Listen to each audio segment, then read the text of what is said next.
Welcome to this workshop on learning to create more effective learning opportunities in the writing classroom. My name is Annika Voorhees, and I will be walking you through the problematic approaches to learning that are currently in place, and I will also be introducing you to a few tweaks that we can make in our classrooms to make learning more effective. We have 5 learning objectives for this workshop. I want you to be able to look at your own approaches and the approaches you see your students taking to learning and critique their usefulness and effectiveness. To compose a revised activity based on what you have learned, to adapt the strategies and fold them into your pedagogical approach. To shift your approach to reflections to help students engage in retrieval practice. And I want you to propose a plan to bring this information and these strategies back to your teaching community. How do we know what methods are effective and which create paths for long-term learning? It is important that we continue to examine and assess the effectiveness of our methods. We have all heard our students discuss staying up all night to cram for an exam, their complex methods of highlighting, and their focus on grades. What we want to do is provide them with the tools to take the short term gains that they have from cramming for an exam and show them methods for improving long term gains in memory and overall knowledge. Brown, Roediger, and McDaniel describe the many methods that inhibit long term learning. One of the more difficult tasks is shifting students' views of learning from the short term results to the longer term gains. Our educational system is based on a student's ability to pass various tests, but we do not prepare students to use the information or expand their knowledge by incorporating methods that are shown to work. First, let's take a look at a few ineffective methods of learning. One of the most commonly used study techniques is rereading. As students prepare for an exam, they read the material repeatedly in hopes of mastering the material. Students are experiencing the material within only the one context and are failing to transfer the information to different situations and in ways that actually test their knowledge. If students are used to using one method, such as rereading to study, how do we convince them to change their habits? There are many ways that we can help students understand how to learn better. As we look at ways to implement better methods of learning, it is important to note that we need to maintain transparency as we include these methods. Students need to fully understand why we are engaging in a particular practice, so they are able to use the same method for different classes as they continue to learn.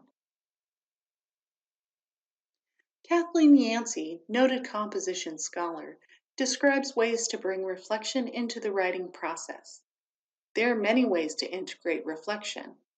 One of the primary ways to encourage students to reflect on their learning comes after each paper. Students are asked specific questions about their writing, revising, research, and citations. The goal is to give the students a space to consider all of the different steps that they have engaged in, what they have learned, and where they can see gaps and opportunities for continued growth. We want to build retrieval practice into our classes in ways that are productive for students. Gingrich, Bug, Doe, Rowland, Richards, Tompkins, and McDaniel conducted a study on writing and found students learn difficult concepts through writing about them. One possible way to implement retrieval practice in the writing classroom is to start the class with a writing prompt.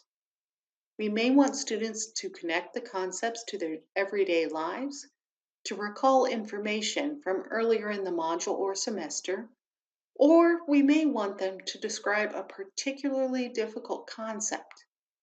It is likely that you will incorporate many methods of retrieval throughout the semester. We all learn better when the learning requires effort. How do we achieve effortful learning?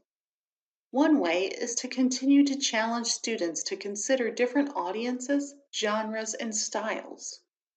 We know that writing is a process and it is one that takes time and effort. Learning how to write in different genres and for different audiences helps students to examine their approach to writing and to reflect on how their style shifts depending on the parameters of the assignment. In Anne Lamott's well known piece, Shitty First Drafts, we are encouraged by the reminder that none of us write a stellar draft on the first try, and often not on the second or third. Remember that your students need to understand that messing up is okay and is part of figuring out what is going on, what areas they need to work on, and what areas they're doing well. Once we engage with the process of writing, students can relax and figure out the genre and style during their drafts.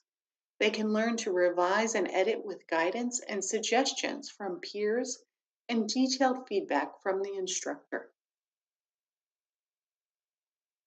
We have covered a lot of information about ineffective approaches to learning and ways that we can create activities and assignments that encourage productive learning methods. Students are accustomed to using ineffective methods of learning because they believe they work. What we need to begin teaching students are productive and effective methods of learning. We can begin by adjusting the ways that we use reflections in our writing classes. Students can engage in reflection to examine their writing process, or we can incorporate reflection to give students an opportunity to practice retrieval. We can also emphasize that mistakes and missteps are all part of the writing process for everyone. It does not make them a bad writer or a bad student. It is a process that we all go through. Learning takes effort. It takes learning new strategies and implementing them in our practice.